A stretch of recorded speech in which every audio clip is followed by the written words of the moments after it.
Eternal is how he made Adam. We know what he would have become and where he would have gone to by looking at what Jesus was and where he's gone to. He's the last Adam. Now, okay, so with me, I'm always dealing with the principle of original intent, but I am also dealing with the premise of last things. Where is this going? So if you don't deal with the foundations of what creation is and what you are and where you're going to be when you die, if you're not settled with death as being to be absent from the body, to be present with the Lord, you're still scared to die. That's right. And if you're not, then as Paul said, I'm crucified with Christ, you're afraid to fight in a war where you might get killed. But Christianity is a realm where you are dead people living. That's right. But you're dead to the flesh, the world, and death itself. You're already dead. See, Paul says, I mortify these. Whenever I raise up, I said, you get down. I mortify the deeds of my flesh. I'm crucified with Christ, yes. Because why? I'm not trying to save my life. I already gave it away. I'm already a dead man. Dead to my own thinking. Dead to my own will. Dead to my own priorities. I'm dead. See, it's not just physical death that is important. It's the death of the flesh life. Now, let me go again to this because this is hugely important. But the people that's going to occupy the heavens are the people he made to occupy it originally. Now, Jesus becomes the author and finisher of our faith. So we can actually look at Jesus and know exactly how Adam would have been if he hadn't sinned. Don't shout me now. I'm preaching good right now. Hey, those of you on the internet, you looking at me? No, I'm just kidding, because I'm just saying. I'm not like preaching. I'm telling you what's reality of me. So I'm not doing that. I don't like that. I don't even like the idea of preaching. He can preach. That's stupid. It's what's real to you. So I'm only giving you what's real to me. And I'm telling you that God has not changed his mind about his original plan. He just expanded it, and Jesus redeemed it. Redemptive life is not the same as the creative life because God is fixing something in redemption. And Jesus then, everything he said, so I got this I haven't worked it, but I got this book that I did from the Red Letter edition. Well, before there was a Red Letter edition, that would have hurt me because the Red Letter edition let me know what the words of Jesus were, and I didn't have to go through the Bible myself and mark everywhere Jesus taught. But the Red Letter is where Jesus taught, and everything he said was exactly what the Father would say. That's right. So if you want to know how the Father think, what he would say over every situation, and literally, he only dealt with Jesus with 3 categories. Lust of the flesh, lust of the eyes, pride of life. In terms of the devil's work. But in terms of God's work, he was heavenly in every way. His thoughts were God's thoughts, his words were God's words, and his action was God's actions. He never was out of alignment with God. See?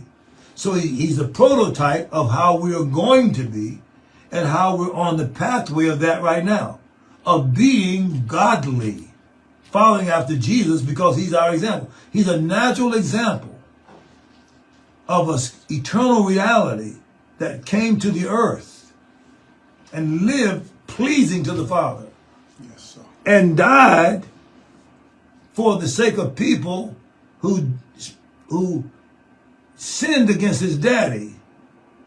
And he said, I'll take the responsibility for that, Dad. I'll go down there. Who will I send? He said, I'm going.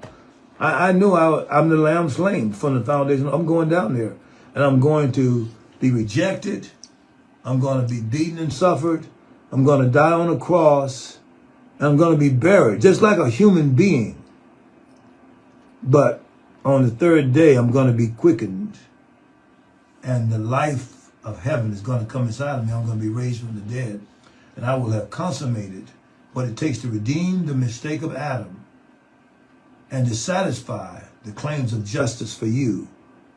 And from that point, anybody who acknowledges my life as fulfilling the mistake of Adam and their own sins I'm going to bring them to where I am.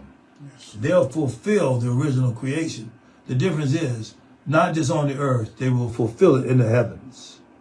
Because when I said in the beginning, God created the heavens and the earth, when he was raised from the dead and Jesus ascended up into heaven, now that led the pathway of where we're going to go. So all this demonic talk about going to hell, say, I'm sorry, the people that reject Jesus is going there. And when they tell you to go there, say, sorry, that's not my destination. Your destination is you going to heaven. And your thoughts, your words, and your deeds is the pathway to a place God has made for me. So Jesus is the pioneer. So Jesus, as a resurrected son, comes to his disciples, the ones that gave up everything to follow him, not the ones that gave up some things, but the Jesus disciples gives up everything. And he comes to them and he said, all authority has been given to me both in heaven and in earth. Wow. Why did he say that? Because that was where they were going to go. Exercise heaven's authority while you're on the earth. And I'm going to let you die the same way I died as a martyr, and you won't even mind it the same way I didn't. I knew it was going to hurt. Yeah. I knew it was going to be tough to do it. But I'm going to give you the Holy Ghost.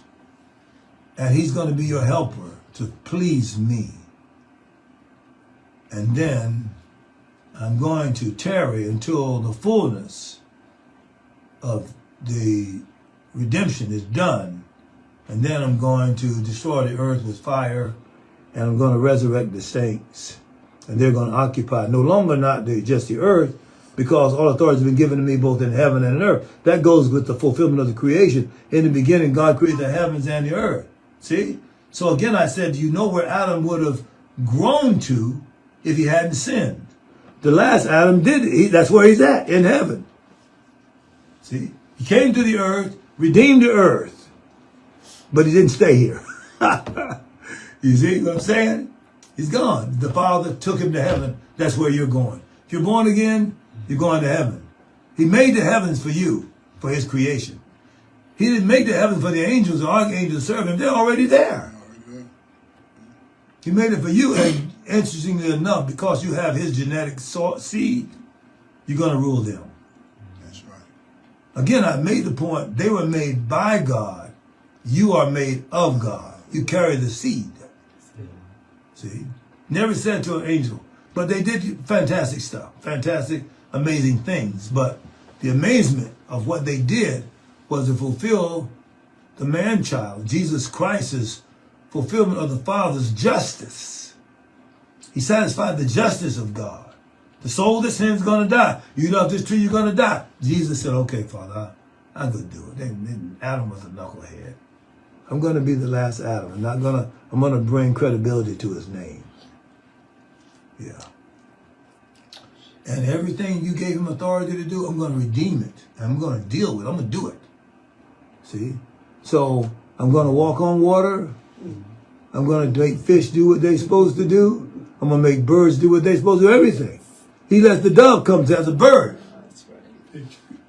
You understand? See? I mean, he's everything that Adam would have done. Jesus, I got authority over everything. But Adam had it. In the shape he was made in. Not in the shape he became. Oh, that's good, Bishop. And in the shape he became, he had a form of God, but he denied the power. That's why all the nonsense, wow, he could preach. Oh my God, man. He really sounds like he's a praying man or she's a praying woman. God only knows whether they're really making contact. And you're saying that from a human context.